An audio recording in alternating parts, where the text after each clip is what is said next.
오늘 저는 잠언서 3장 1절에서부터 10절의 말씀을 가지고 하늘과 땅에서 잘 되는 법이라는 제목을 통하여 하나님의 말씀을 증거하고자 합니다. 세상 사람들은 이 세상에서 살아가면서 잘 되길 원합니다.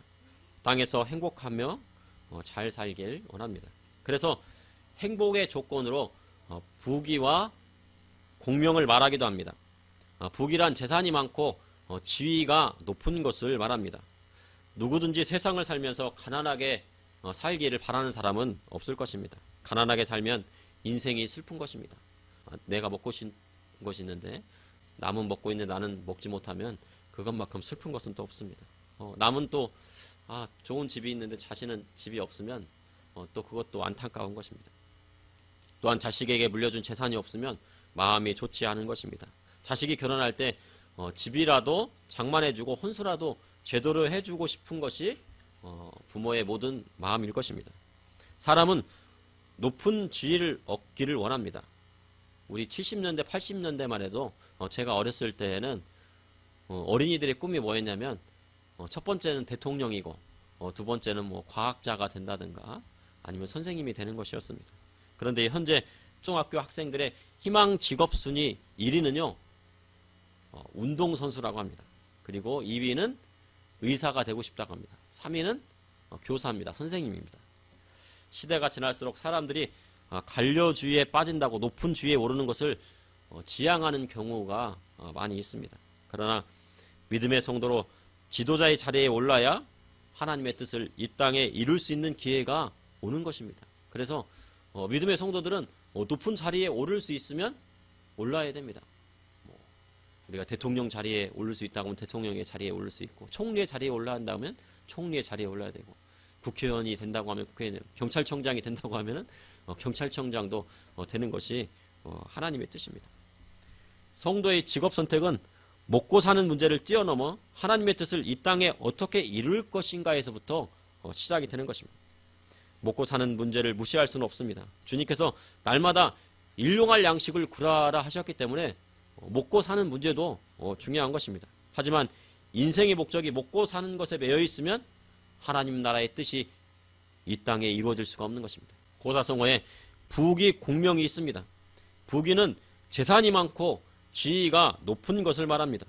공명은 공이나 자신의 이름을 세상에 떨친다는 그런 뜻이 있습니다. 그래서 부귀는 재산이나 지위가 높은 것이고 공명은 자신의 이름을 세상에 떨치는 것입니다. 아들이 대학원에 가서 컴퓨터 공학 대회에 가서 상을 받아오면요 누가 기뻐할까요? 주위에 많은 사람들이 기뻐하겠지만 그 중에서 가장 기뻐하는 사람은 바로 부모님일 것입니다. 특히 아버지가 기쁜 것입니다. 아들이 대회에서 상을 받고 이름을 떨치면 아버지가 기쁜 것입니다. 야곱이 20년 동안 죽은 줄만 알았던 아들 요셉이요 나중에 살아있다는 소식을 듣고 크게 기뻐했습니다. 그런데 살아있는 것뿐만 아니고 애굽의 왕 다음에 제2인자 되는 총리가 되었다는 소식에 야곱은 기쁨을 이기지 못하였습니다. 그러니 기쁜 것입니다. 그래서 믿음의 성도는요 가난하면 안 됩니다. 비록 부자지만 가난한처럼 살아갈 수는 있습니다. 그러나 게을러서 가난하게 살면 하나님의 축복을 받지 못합니다. 게으른 것은 무엇입니까? 학생이 공부를 안 하는 것도 게으른 것이고 목회자가 또 기도를 안 하는 것도 게으른 것입니다. 또 목회자가 성경을 열심히 연구하지 않는 것도 게으른 것입니다. 사람이 일하지 않는 것도 게으른 것입니다. 게으르고 나태하면 가난이 물밀듯이 온다고 성경에 기록되어져 있습니다. 잠언 22장 4절에 겸손과 여호와를 경외함의 보상은 재물과 영광과 생명이니라 말씀하셨습니다. 여호와를 경외하면은 보상을 주시는 것입니다. 재물과 영광과 생명을 주신다고 했습니다. 그러니 한자성어에 부귀 영화를 말하는 것입니다. 오늘 본문을 보니 하늘에서뿐만 아니라 땅에서도 잘 되는 법이 잠언서에 기록되어져 있습니다. 이를 통해 이 시대를 살아가는 성도들에게 하시는 하나님의 말씀은 무엇인지 여러분과 함께 나누고자 합니다. 첫째, 하나님의 법을 따르면 땅에서도 잘 되는 것입니다. 우리가 보통 교회에 오면 영적인 복을 먼저 이야기합니다. 영적인 복은 하나님 나라에 가는 복을 말합니다. 모든 성도들의 꿈은 천국 가는 것입니다. 그런데 이 땅에서 부귀 영화를 누려도 결론적으로 천국 못 가면 그 사람은 실패한 인생이 되고만 합니다. 그래서 우리의 인생의 목적이 하나님 앞 영광 돌리는 삶을 살다가 천국 가는 것입니다. 우리의 영원한 본향은 어디에 있습니까? 저 하늘 하나님 나라에 있는 것입니다. 그래서 설교사들이 천국에 중점을 두다 보니 이 땅에서의 삶은 관과할 때가 있습니다. 분명 믿음의 성도는 천국 가야 합니다. 그리고 더불어 이 땅에서의 삶도 축복받는 삶을 살아야 하는 것입니다. 이 땅에서 축복받는 삶도 살아야 되고 천국도 가야 되는 것입니다. 어떤 사람들은 이 땅에서 축복을 받으라 하면요, 그것을 기복신앙이라고 말합니다. 왜 복만 구하는 거야? 그리고 하나님을 믿는 사람은 가난하게 살아야 한다고 말하기도 합니다. 그런데 주님께서 우리가 이 땅에서 가난하게 살기를 원하지 않으십니다.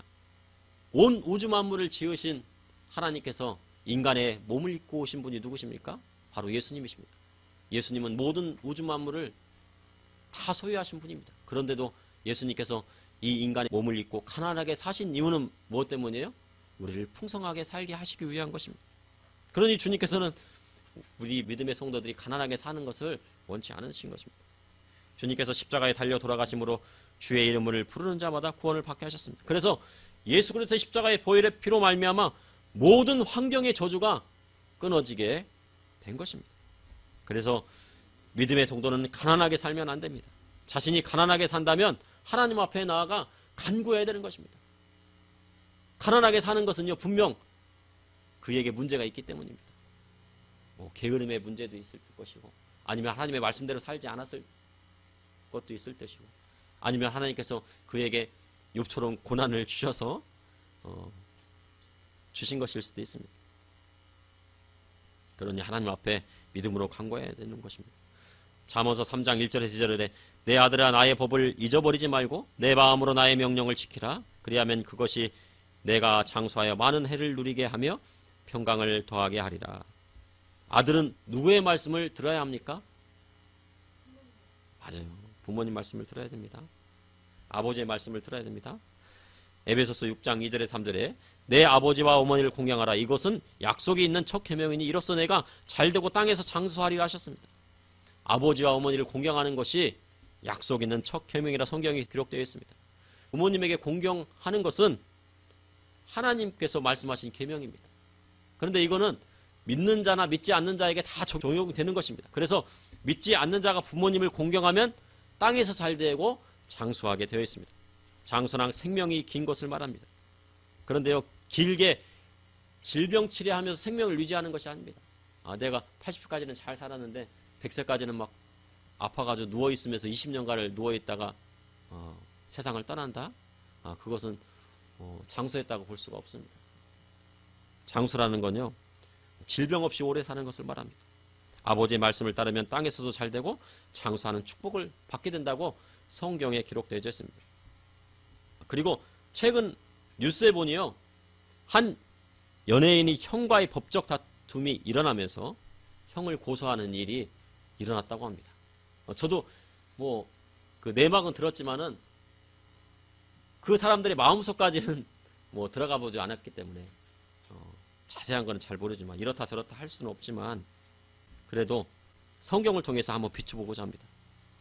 그는 아버지로부터 심한 꾸중을 들었다고 합니다. 분명히 형이 잘못한 것이요 만천하에 드러났습니다.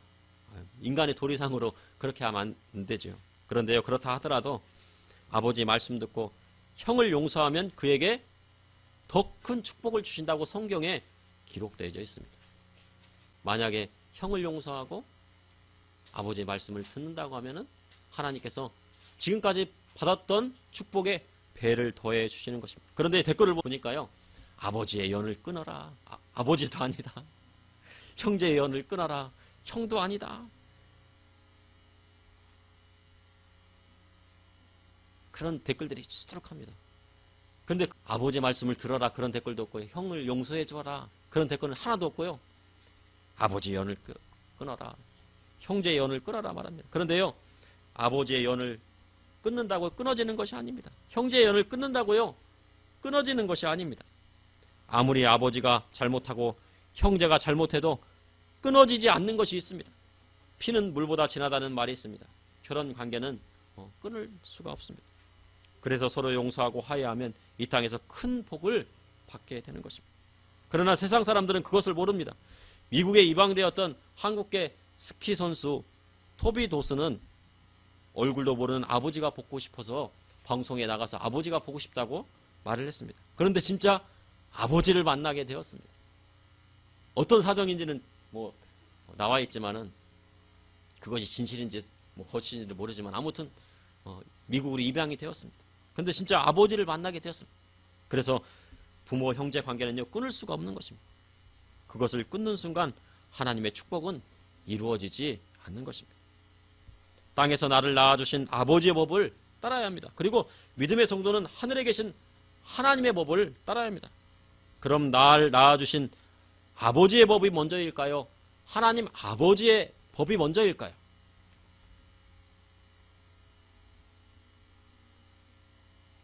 하늘의 법도 따라야 하고 땅의 아버지의 법도 따라야 하는 그것이 축복의 법칙입니다.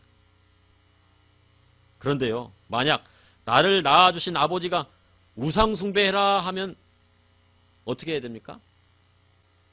안 하는 것이 하나님 뜻입니다. 그럴 때는요, 아버지 우상숭배는 하나님이 싫어하는 것이에요. 우상숭배하면 집안에서 저주가 옵니다.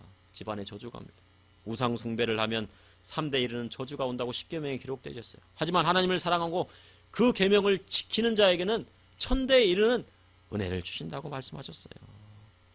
하면은 전도가 되는 것입니다. 그리고 잠언서 3장 9절의 말씀을 다 같이 합독하시겠습니다. 내 재물과 내 소산의 처음 익은 열매로 여호와를 공경하라. 그리하면 내 창고가 가득 차고 내 포도주 틀에 새 포도즙이 넘치리라. 내 재물과 내 소산물의 처음 익은 열매로 여호와를 공경하라 하셨습니다. 그래서요, 이스라엘 사람들은, 유대인들은요, 양이 지나가잖아요. 그러면 양이 딱 지나가면 이제 한 마리씩 칩니다. 10번째에서 딱딱 칩니다. 그러면 그게 바로 11조가 되는 것입니다. 그리고 열매가 열리면 어떻게 돼요? 3년째 되는 열매는 여호와께 드립니다. 그리고요, 옛날에 제가 교회 다닐 때 한 청년이 있었습니다. 그때 청년들이요, 어떤 분위기가 있었냐면요, 첫 열매를 드려야 된다고 막 그런 거예요. 첫 열매는 뭐예요? 직장 생활 하다 보면은 첫 번째 받은 월급 있죠. 그 월급을 드리자는 운동이 시작된 거예요. 그래가지고 다 그런 건 아니지만 몇몇 사람들이 그걸 했습니다. 하나님 앞에 첫 번째 직장에 들어가가지고 처음 받은 그 월급을 누구한테 드렸어요? 하나님한테 드린 거예요. 근데 지금 와서 보니까요, 그 사람들이 다 결혼도 잘하고요, 잘 살더라고요. 하나님의 약속은요, 변치 않는 것입니다. 그리하면 내 창고가 가득히 차고 내 포도주 틀에 새 포도즙이 넘치리라 하셨습니다. 그리고 특별히 11조를 해야 됩니다. 10분의 1을 하나님 앞에 거룩하게 드려야 됩니다. 우리 어린이들도 나중에 이제 부모님께 용돈을 받을 거예요. 그렇죠? 그래서 오늘 체험학습 갈 때 주머니에 뭐를 넣고 갔어요? 그죠? 돈을 넣고 갔죠. 용돈 받으면은 10,000원을 용돈을 받았어요. 오늘 과자 선물하고 했습니다. 그러면 그 중에 10분의 1은 얼마일까요? 1,000원입니다. 1,000원. 그죠? 1,000원을 거룩하게 적어놨다가 주일날 와서 11조 봉투에 넣어가지고 하나님 앞에 드리면 하나님께서 나중에 크게 축복해 주신대요. 물질이 마르지 않도록 하나님께서 해준대요. 그것을요, 어렸을 때부터 연습을 하고 있어야 돼요. 지금 계속 10분의 1을 드리고 있지만 부모님이 그거를 준비해 주고 있죠. 그렇지만 이제 나중에는 어린이들이 그것을 준비하는 연습을 해야 됩니다. 잠언 3장 5절에 너는 마음을 다하고 여호와를 신뢰하고 내 명철을 의지하지 말라. 여기서 마음을 다한다는 것은요, 두 마음을 품지 말라는 것입니다. 한마디로요, 하나님만 바라보고 열성을 다하라는 것입니다. 하나님도 섬기고 돈도 섬길 수가 없습니다. 그러면 안 됩니다. 하나님도 섬기고 우상도 섬기면 될까요? 안 됩니다. 그래서 하나님을 신뢰하는 것은 온전한 신뢰를 말합니다. 온전히 하나님께 맡길 때 하나님의 축복이 그에게 임하게 되는 것입니다. 둘째, 하나님을 경외하면 땅에서 잘 되는 것입니다. 이 땅에서 잘 되는 거예요. 그리고요, 하나님을 경외하게 되면 어떻게 돼요? 다른 사람들부터 존귀함을 여기게 되는 겁니다.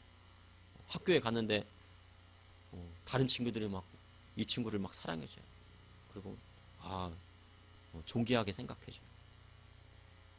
어떻게 할 때요?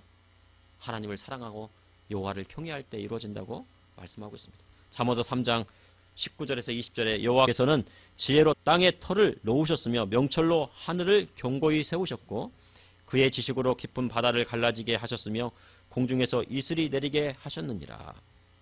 세상에요, 완전한 지혜는 어디에 있습니까? 완전한 지혜. 맞습니다. 완전한 지혜는 하나님께 있어요. 태초에 하나님이 천지를 창조하시니라. 온 우주 만물은 누가 지으셨습니까? 하나님이 지으셨어요.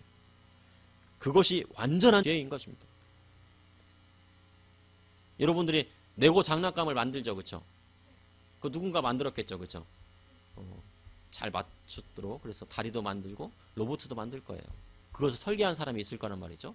그런데요, 온 우주 만물을 설계하신 분이 있어요. 그분이 바로 우리 하나님이십니다. 첫째 날에 무엇을 창조하셨나요?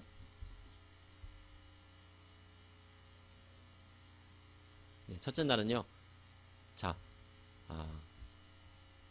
따라해 보세요.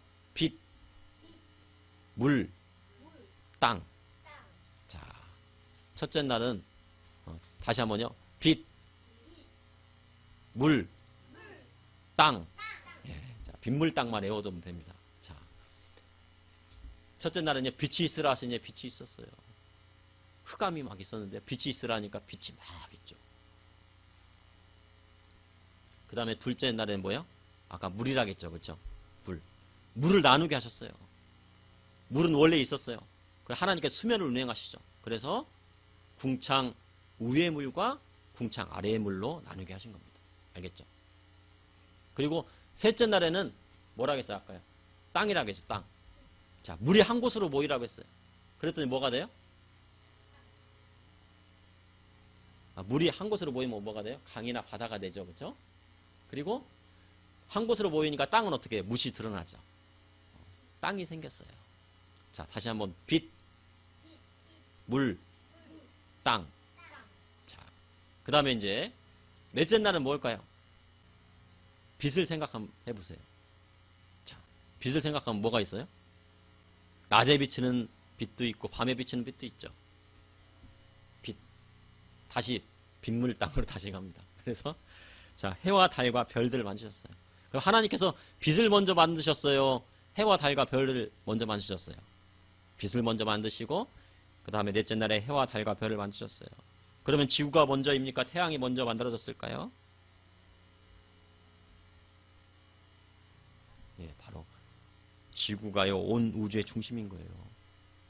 그 다음에 다섯째 날에는 그 다음에 아까 빛, 물이었죠. 자, 그래서 물 속에는 뭐가 있어요? 물고기, 생물을 만드셨죠.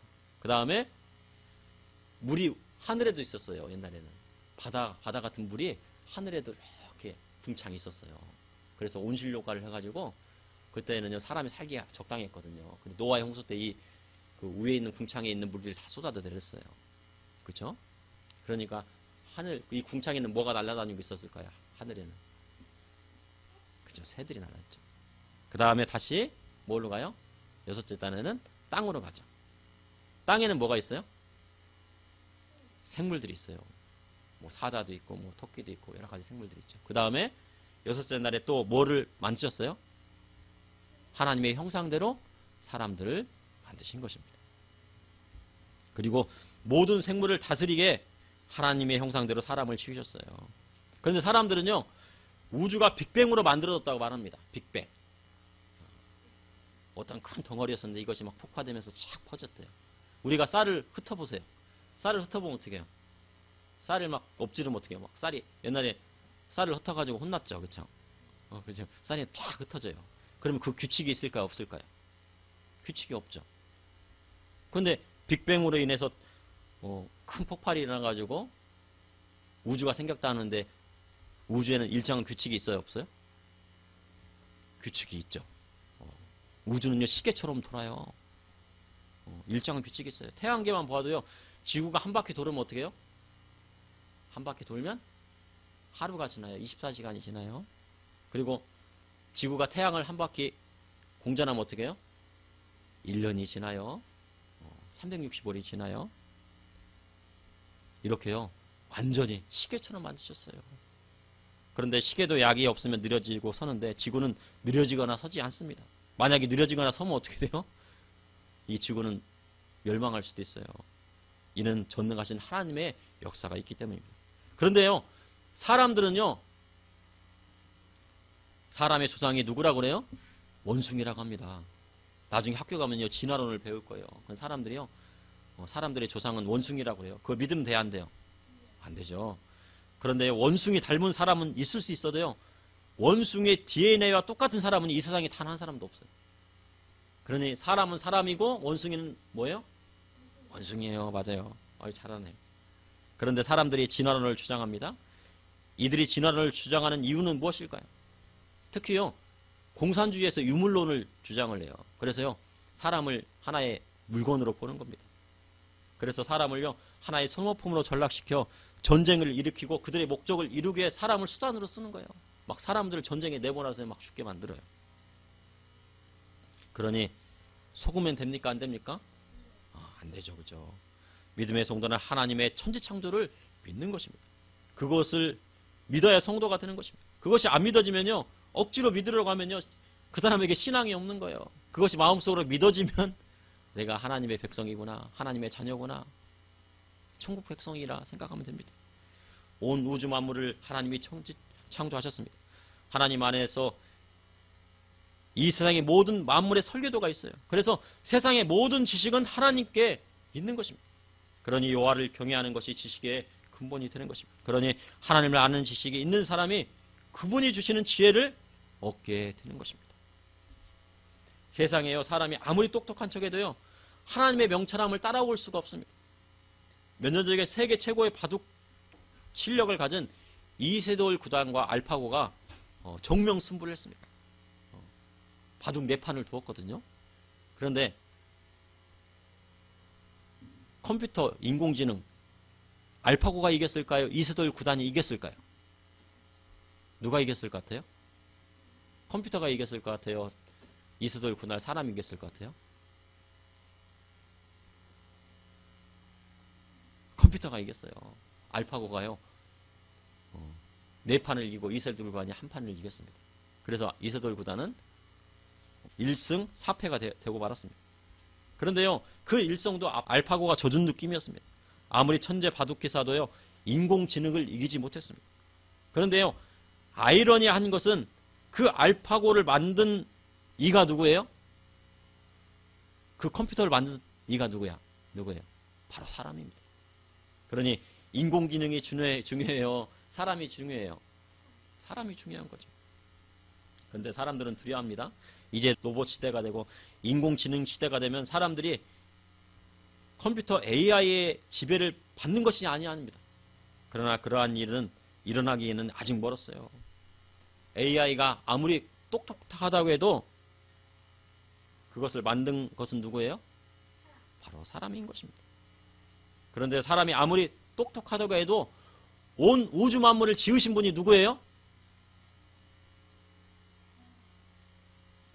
바로 하나님이 지으시는 것입니다. 그리고 우리 이 땅에서는 사람을 낳아주신 분이 누구예요? 부모님이죠. 여러분들은 부모님 뱃속에 있을 때가 생각납니까? 생각나요? 엄마 뱃속에 있을 때? 근데 엄마 뱃속에 나온 걸 어떻게 알아요? 그죠? 엄마가 말해줬어요. 엄마 뱃속에 있었다고요? 엄마 아빠는요.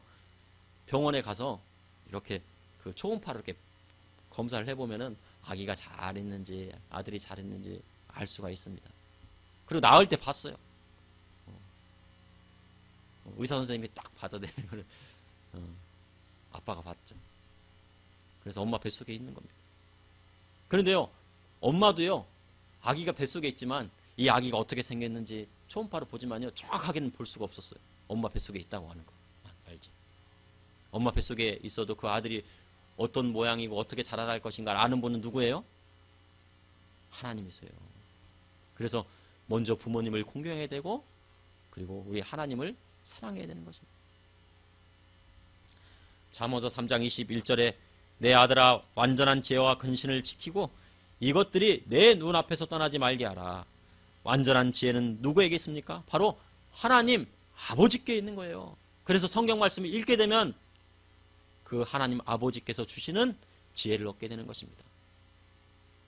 그리고 나를 낳아주신 부모님을 공경하게 되면 어떻게 돼요? 이 땅에서 잘 되고 장수하는 오래 사는 축복을 받는 거예요. 우리 어린이들 여러분 몇 살까지 살고 싶습니까? 100살까지 살고 싶어요? 그러면요, 맛있는 거 있죠? 그러면요, 부모님을 먼저 갖다 드리세요. 맛있는 거가 있으면은 내가 먹기 전에 먼저 부모님께 드리고, 또 그리고 할머니, 할아버지께도 드리는 거예요. 할아버지가 안 계시면 할머니께 먼저 맛있는 거 있으면 어떻게 해요? 할머니 먼저 잡수세요 하고 그 다음에 자기가 먹는 겁니다. 알겠어요? 그러면요, 장수의 축복을 받게 돼요. 어렸을 때부터 그거를요, 하나님 말씀대로 살아갈 수 있도록 해야 되는 것입니다. 셋째요, 선을 베풀기를 힘쓸 때 이 땅에서 잘 됩니다. 잠언 3장 27절에 내 손이 선을 베풀 힘이 있거든 마땅히 받을 자에게 베풀기를 아끼지 말며. 하나님을 경외함의 보상은 재물과 영광과 생명입니다. 분명 하나님을 경외하면 땅에서 축복을 받고 잘 살게 돼 있어요. 그런데 땅에서 축복받아 잘 살게 되면요, 의무가 하나 생깁니다. 어떤 의미가 생기냐면요, 선을 베풀 힘이 있을 때 베풀기를 아끼지 말아야 하는 것입니다. 이것은 신약 성경에도 기록되어 있어요. 세례요한은요, 2벌 있는 사람은 옷 없는 사람에게 1벌을 나눠주래요. 그리고 먹을 것도요, 사과 2개가 있으면은 사과 없는 사람에게 하나를 나눠주래요. 과자도요, 오늘 뭐 체험학습 갔다 왔어요? 과자 2개가 있다. 그러면은 과자 안 싸운 애에게 어떻게 해요? 과자 하나를 주면서 야 이거 먹어, 내가 2개 싸왔으니까 하나를 먹어, 이렇게 하는 거예요. 그럴 때 하나님께서 축복을 주시겠대요. 그런데요, 먹을 것이 하나도 없는데 그것을 주면요, 온 집안이 굶어 죽어요. 그럼 어떻게 해야 돼요? 나눠줄 수가 없죠. 그러니 하나님께서 축복을 주세요. 내가 나눠줄 수 있는 축복을 주세요. 내가 선을 행할 수 있는 힘을 허락해 주세요. 그렇게 기도를 해야 되는 거예요. 그러니 선을 베풀 힘이 될 때 베풀기를 아끼지 말아야 돼요. 잠언 3장 33절에 악인의 집에는 여호와의 저주가 있거니와 의인의 집에는 복이 있느니라 하셨습니다. 악인은요, 악한 일을 하는 거예요. 악인은 어떤 사람이요? 남의 것도 빼앗아 먹어요. 막 사과 하나밖에 없는데 그것을 빼앗아 먹고 자기 혼자 먹겠다. 그래요. 자기는 자기 집에는 사과가 100개가 있어요. 그런데 남의 옆에 있는 사람을 보니까 사과가 1개 있어요. 그런데 그 사과를 빼앗아 먹고 자기가 먹어요. 나쁜 거야, 안 나쁜 거야? 자기 집에는 양이 99마리가 있어요. 100마리가 있어요. 그런데 옆집에는 1마리 양이 있어요. 그런데 그 1마리 양이요, 너무나도 예뻐요. 이 사람은 1마리밖에 양을 안 키워요. 그런데 그 양을 어떻게 해요? 빼앗아 가요. 악한 사람이에요. 그런데 의인은 어떻게 해요? 자기가 먹을 것이 있으면 사과가 2개가 있으면 이 사람은 굶고 있어. 그러면 하나를 나눠주는 겁니다. 그죠? 그게 바로 의인입니다. 그런데 의인의 집에는 복이 있느니라 하셨어요. 주기철 목사님이요, 순교하시고 그 주기철 목사님의 사모님이 계셨어요. 그런데 김일성이요, 사람을 보내가지고 막 돈보따리를 보내줬답니다. 땅 문서도 주고 뭐 땅도 주고 돈도 주겠다 그러니까 그 주기철 목사님 사모님이 뭐라고 하셨어요? 이건 받지 않습니다. 우리는 하늘의 복이기 때문에 하나님께서 예수님의 이름으로 우리가 순교를 했지, 주기철 목사님이 우리가 돈 받자고 한 것이 아닙니다. 그리고 돌려보냈어요. 그랬더니 그 아들이 막 땅을 치면서 후회하면서 어머니 왜 그러셨어요? 왜 그걸 받지 않으셨어요? 막 그러는 겁니다. 그런데 나중에요, 그 주기철 목사님 아들이 이제 장로님이 되어가지고 우리 대한민국에 와서 살면서 그때 어머니의 말씀이 그 마음속에 기억이 딱 되더랍니다. 시편의 말씀인데 의인의 집은 하나님께서 복을 주셔서 굶지 않는다고 말씀하신 거예요. 그리고 풍성하게 하신다고 하신 거예요. 그 약속을 믿은 거예요.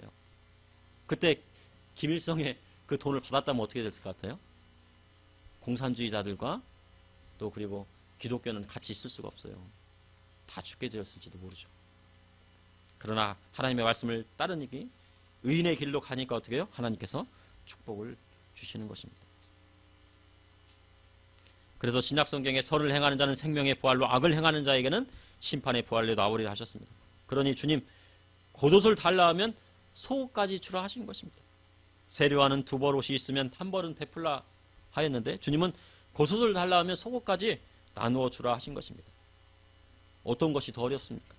바로 주님 말씀 지키기가 어려운 것입니다. 악한 자가 어떻게 해요? 겉옷을 달라 하면요 속옷까지 벗어주래요.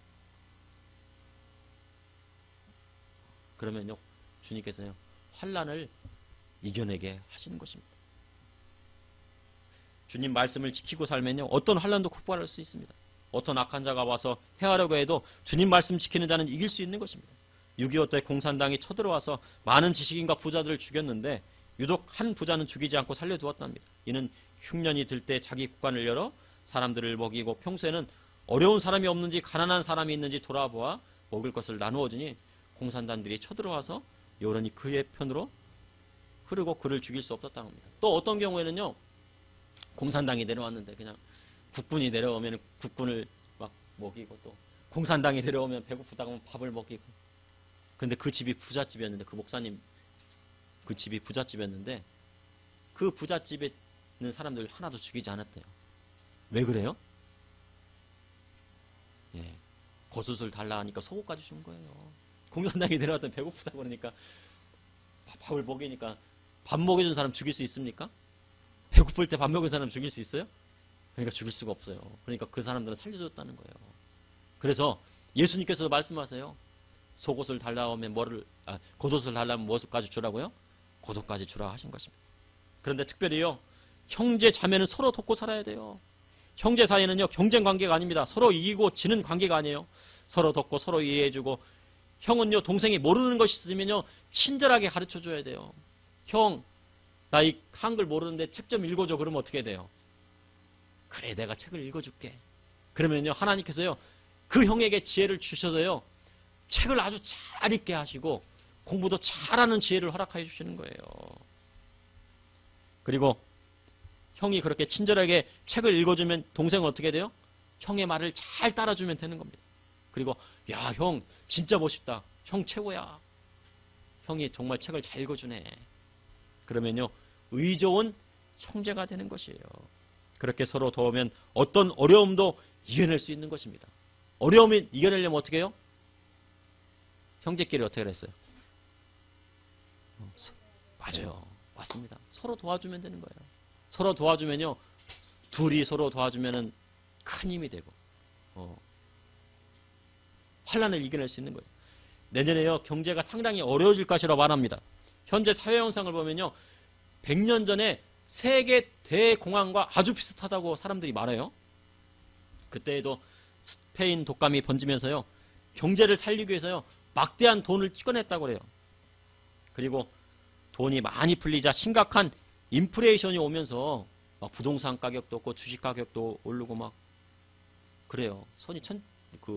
인플레이션이 오르게 됩니다. 그러니까 어떻게 됩니까? 사람들이 먹고 살기 힘들어요. 그러니까 금리를 올리기 시작합니다. 그랬더니 경기가 침체돼요. 그리고 부동산과 주식이 폭락하면서 세계 대공황이 오고 말았어요. 미국에 큰 빌딩이 있는데 세계 최고의 빌딩인데 거기서 사람들이 막 가서 떨어져 죽는 거예요. 그런 대공황이 왔습니다. 현재요 코로나로 인해 경기가 침체되자요 막대한 돈을 쏟아부었어요. 사람들이요 지원금 준다니까 너도 나도 막 아유 나도 100만 원 받고 나도 200만 원 받고 나도 600만 원 받고 막 1000만 원 받고 어떤 사람은 막 많이 받고 아이고 야 이 돈 막 공짜로 받았으니까 뭐 했어요 다? 고기 사 먹자 막 놀러 가자 맛있는 거 사 먹자 펑펑 썼어요. 쉽게 벌었으니까요.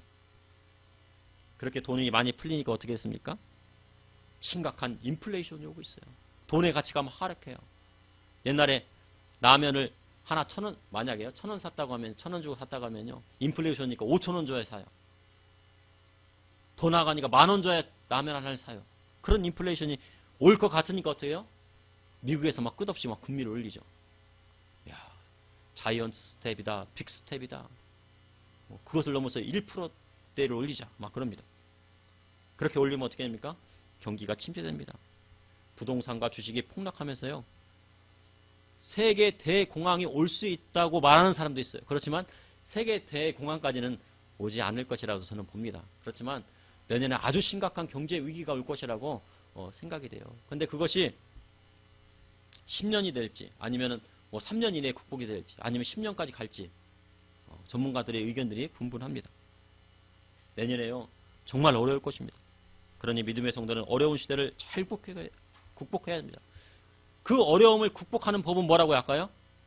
형제끼리 도우면 돼요. 아무리 사과가 뭐 10,000원, 20,000원 가도 어떻게 해요? 사과가 2쪽 있으면 어떻게 해요? 키워서 하나는 나눠주면 되는 거예요. 나는 사과가 있고 이 사람은 라면이 있어요. 그러면은 서로 물물교환하면 돼요. 그죠? 자기 있는 것들을 나눴으면 되는 것입니다. 선을 베풀기를 힘쓸 때 이 땅에서 잘 되는 것입니다. 이처럼 믿음의 성도는요, 땅에서 잘 되어야 합니다. 그것이 주님 뜻이에요. 그런데 땅에서만 잘 되면 안 됩니다. 예수 믿고 달려갈 길 다 간 후에 천국에 꼴이 내야 돼요. 부모님만 천국 가면 안 돼요. 자식들도 천국 가야 되고, 아들들도 천국 가야 되고, 형제들도 다 천국 가야 되고, 할아버지 할머니도 다 천국 가야 돼요. 그러면 믿지 않는 할머니가 있으면 어떻게 됩니까? 전도해야 돼요. 할머니 예수님 믿으세요. 그래야 천국 가십니다. 그냥 하면 돼요? 안 돼요? 그냥 하면 안 되고요. 맛있는 거 갖다 드리면서 할머니 예수님 믿으세요. 이거 잡숴보세요. 맛있게 드시면은 그 다음에 할머니 저 교회 다니는데요. 저 같이 교회 좀 다니면 안 될까요? 예수님 믿어보세요. 이렇게 전도하는 거예요. 전도에 다 방법이 있어요. 이 세상은 나그네 길이고요. 우리의 본향은 저 천국에 있다는 것을요. 항상 잊지 말아야 되는 것입니다. 그러므로 하나님의 법을 따르면 땅에서 잘 됩니다. 부귀와 장수의 축복이 있습니다.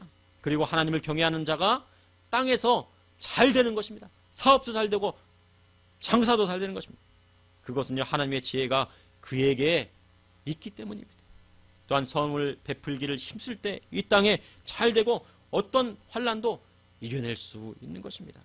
그러니 땅에서도 잘 되고 영적인 축복을 받아 천국에 이르는 믿음의 성도님들이 그리고 우리 어린이들이 되기를 간절히 바랍니다. 아멘. 잠시 기도하시겠습니다. 사랑의 주님, 오늘도 감사합니다. 이 늦은 저녁에 하나님 앞에 나와 찬양하고 기도하고 하나님의 말씀을 들은 우리 성도님들과 우리 어린아이들 주님께서 축복하여 주시고 하나님의 놀라운 지혜로 함께하여 주시옵소서. 경제적으로 어려운 이때 또한 경제 위기가 온다고 하는 이때에 주님, 우리가 하나님의 말씀대로 나아가고 하나님의 말씀을 준행할 때 이 어려움을 극복하게 해주시고 이웃을 생각하고 형제끼리 서로 나누고 사랑할 때 이웃사랑을 실천할 때 하나님의 놀라운 기적들이 일어날 수 있도록 인도하여 주시옵소서. 질병을 통하여 어려움 당하고 있는 성도님들이 있으니까 긍휼히 여겨주시고 예수 그리스도의 십자가의 보혈의 피로 낫게 하여 주시고 치료케 하여 주시고 인도하여 주시옵소서. 또한 우리 어린이들에게도 주님께서 주시는 지혜를 허락하여 주셔서 이 나라를 이끌어갈 수 있는 지도자들이 되게 하여 주시고 하나님의 일꾼이 되게 하여 주시고 전 세계 복음을 증거할 수 있도록 주님 인도하여 주시옵소서. 예수님 이름으로 기도합나이다. 아멘.